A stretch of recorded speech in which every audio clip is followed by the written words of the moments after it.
ITE, the innovative television, vintage tripod from the days of American large television, indoor television sets. I'm gonna repurpose it as a stand for like volleyball matches and such. I mean, so it's one of those old pieces of Americana that's completely overbuilt. And the problem I was having with it is that the arm would move up and down. And so what I found is that these this wheel cranks these things over. You can kind of see the grease in there had gotten a little bit gummed up. It still does spin, and when you spin it, the wheel turns. Sorry.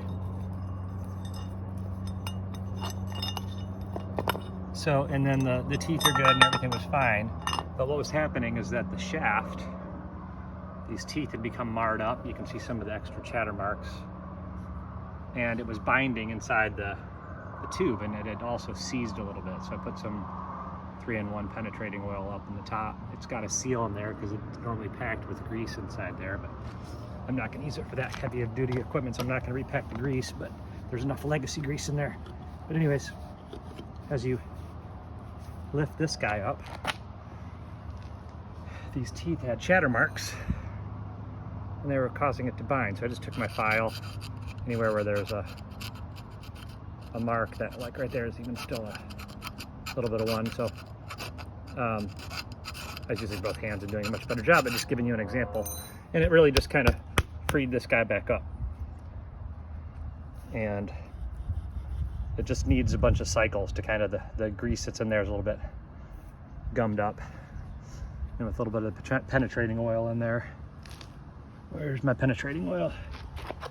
I've just been, I know this is probably a no-no from all you old school folks, but just dumping some extra 3-in-1 oil down into the grease chamber, because I'm not going to pull the whole thing apart. It's not that important to me. Anyway, the other things that I did is I took the leg extensions and pulled them out and used brake parts cleaner on them, cleaned them up real good, re-lubed them, put them all back together. But other than that, this thing is, you know, super solid. But once I freed it up, once I got it unseized and got rid of those chatter mark on the teeth, you can see now pull it back for you. You can see now that the wheel spins nice and freely.